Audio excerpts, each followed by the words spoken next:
What is going on, everybody? Logic Motion here, and today I'm going to be your host for this week's gaming news.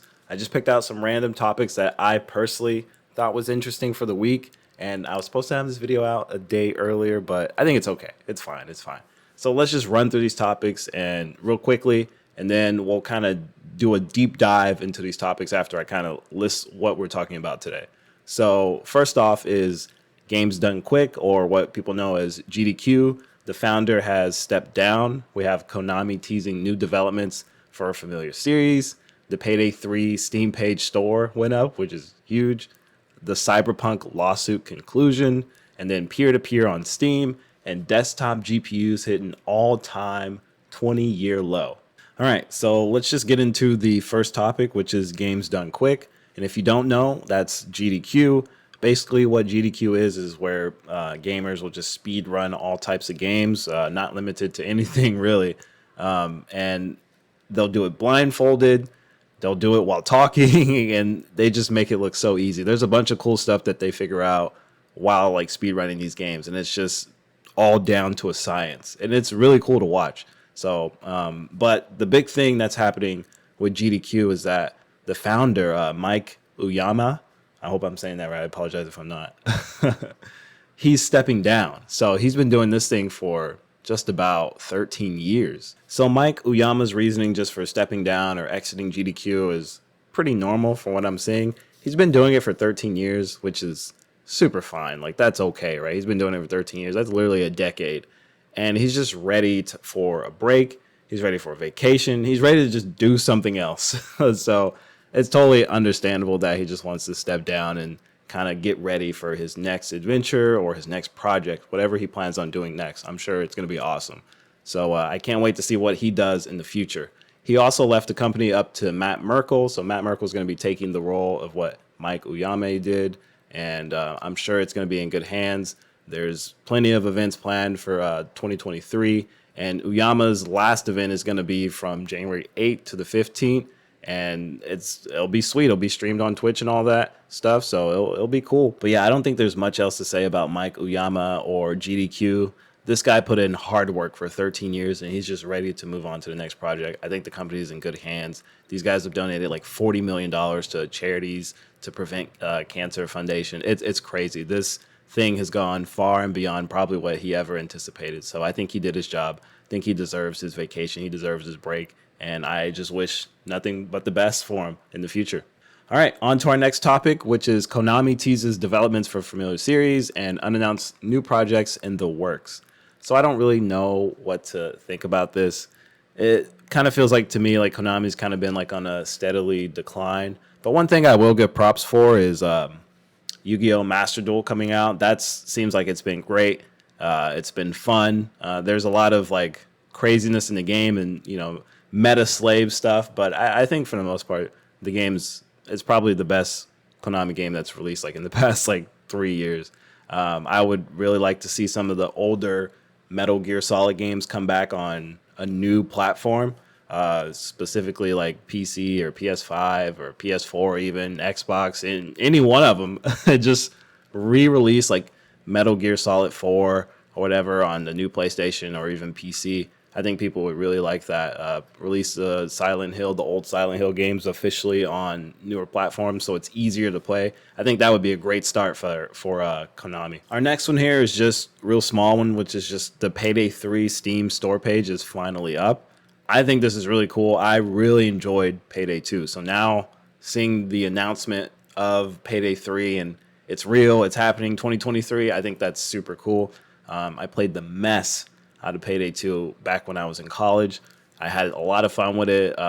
It took me a while to kind of understand like the game from a beginner standpoint, but I eventually got like the hang of it and got into like the really, really like in-game stuff. And it was really fun having different builds and just, going through all these different missions. And, this game was crazy too. Like they always dropped content for this game. Like they were like pushing out content like almost, it seemed like every month. I can't remember just because it's been so long, but the game's really fun and it has like a really good formula to it to keep you playing. I'm hoping with Payday 3, they can update the game not only on just PC but on console as well. It seemed like PC had got like all the updates and console just really didn't get anything. I'm a PC guy. I love PC, but I don't think that it should be the only platform getting updates.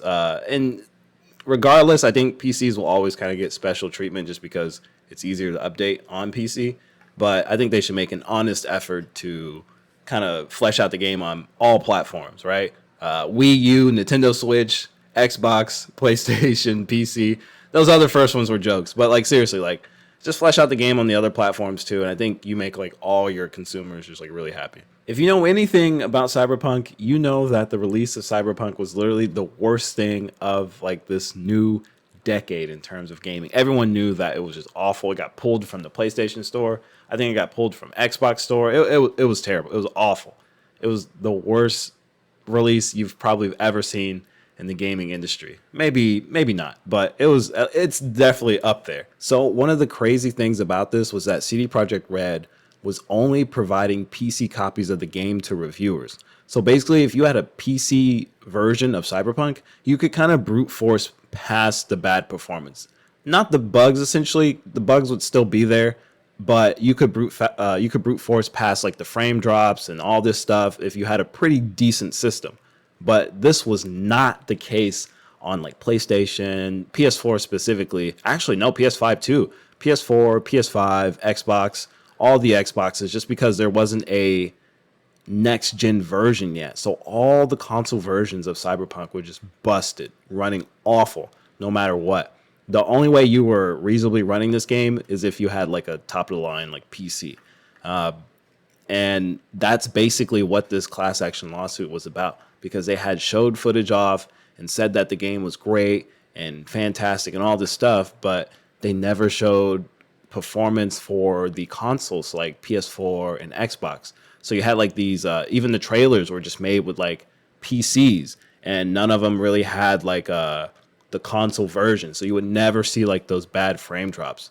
It was terrible. And another bad thing about this was that CD Projekt Red was saying like the game is like it's finished, it's ready, we just need this amount of time, and the devs in the back are like, what's going on? What do you mean it's almost finished? Like, we have no idea what you're talking about.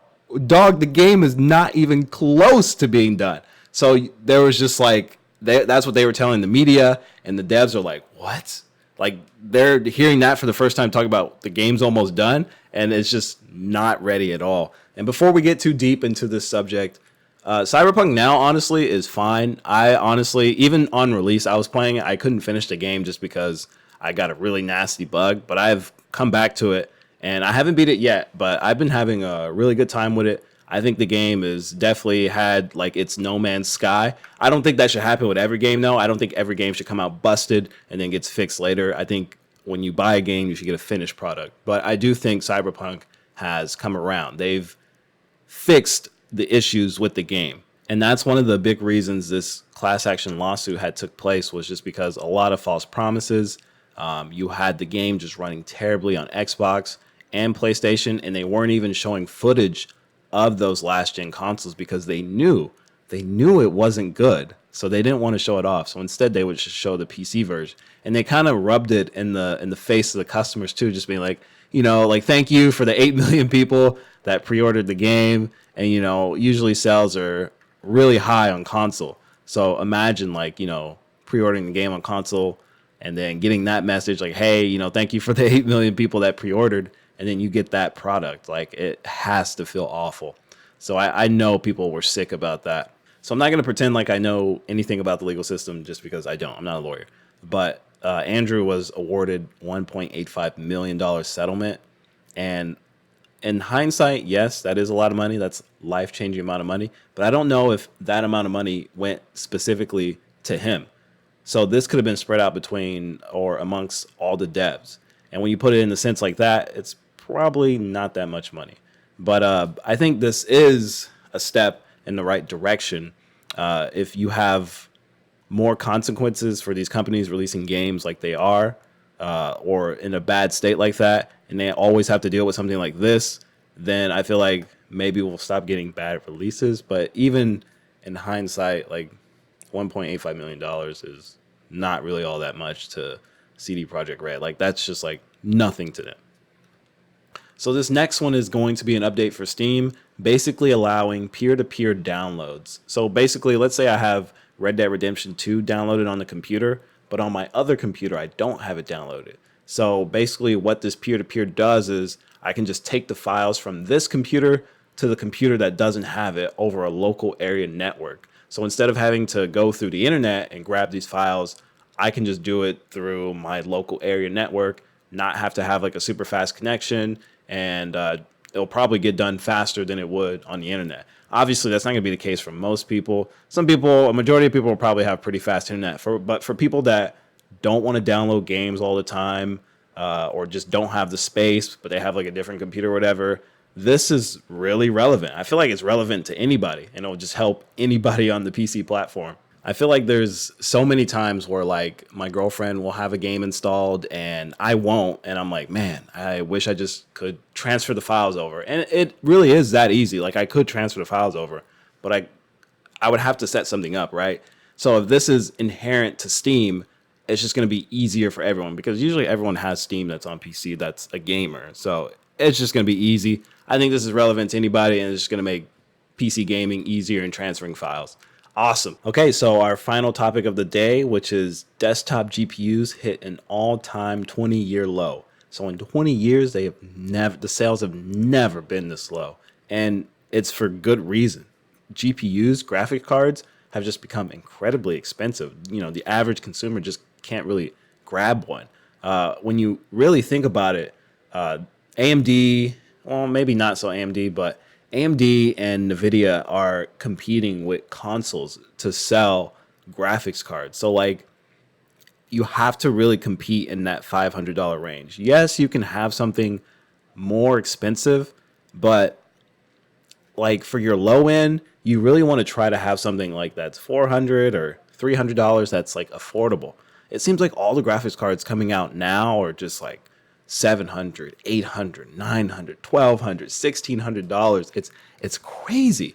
And before the pandemic, you could make a real argument to be able to put a PC together for under 500 or just above like 700, like a whole PC. I'm not even talking about just the graphics card, like a whole PC. You could grab like a 1060, you could grab like a 1050, you could, get an i5, make some concessions here, but like, there was a reasonable argument to be made for PC versus console for a similar price. But I feel like now the PS5 and the Xbox, like buying those for like $500 is honestly like a steal, just because there is no like entry level PC anymore. Like yes, there's an entry level PC to gaming, but like you're still gonna spend like $800, $900.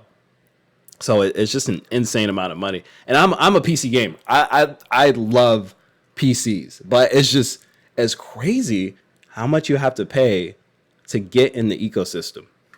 During the pandemic, though, we also had GPU prices kind of get inflated too because of cryptocurrency. So like people were bit mining with GPUs, and it would skyrocket the price of GPUs, and people would just buy them up. They didn't care the price; they could put any price, and they would just sell because people just wanted to bit mine. They wanted that over anything. So that's what was happening a lot during the pandemic. Now, since cryptocurrency is just kind of fallen off, and things were different when we were in the pandemic, just because there were people just buying graphics cards, just whatever the price, it didn't matter. $500, $800, $1,000, $1,500, $2,000 when the 3090 Ti came out. People paid that price during the pandemic, but people were also bit mining during the pandemic, so they didn't care. Basically, people would just buy out GPUs, and that was that. And I think we're at a point where like AMD and NVIDIA, they can't charge for these cards like how they did in the past, just because it's gamers buying these cards now. Before, yes, you had like a all-time high of people buying graphics cards and setting all types of records, but that was because the cryptocurrency people were buying it. And now we're getting back to a more normalized society in terms of GPUs, that it's just the gamers really that are going out and picking them up. And you're not selling as much because these prices are just outrageous. I mean, they're just insane. And I don't think GPUs should be comparable 100% to consoles, but I think there should be a an alternative, how there was in the past with the 1060. The 1060 used to be like the golden GPU people used to base their builds around. It's still one of the most popular GPUs on Steam, if that's any metric to go by. I'm not surprised by desktop GPUs hitting an all-time 20-year low, and I honestly hope it just goes lower. Obviously, I'm committing to the problem because I did buy a new GPU, but I hope that something can happen, like, and these cards prices go down. I've been buying graphics cards. I think my first graphic card was a 980, and I bought it used. I bought that for $300. I bought my 1080 for another $300. I didn't start playing crazy amounts until the 30 series. I bought my 3060 for like $600 or something during the pandemic. Insane. But that's going to be all the news that I have for this week. This is the first time I've done something like this, so please critique it. Please let me know what you didn't like, what you did like. Give me some proper feedback in the comments of what I could have did better and what I could have gone over better. I would really appreciate that. It's my first time doing something like this, so I am very, very new to it all, and I'm just still learning, and I am definitely down to critique. But I think next week I'm gonna just start getting some topics going for next week and seeing if I can have a little bit more diversity. See if I can get something from Xbox. See if I can get something from PlayStation, Nintendo, PC, and just kind of mix them all in between there. It seemed like this week I was really talking about PC, and I think that's it. I mentioned a lot of PC stuff, so I need to be a little bit more diverse, grab some Sony stuff, grab some Nintendo stuff, Xbox stuff, and we'll go from there. But thank you guys for watching the video. If you made it this far, like if you liked the video, dislike if you disliked the video. And if you made it this far, thank you for watching, and I'll see you in the next chapter. Take care.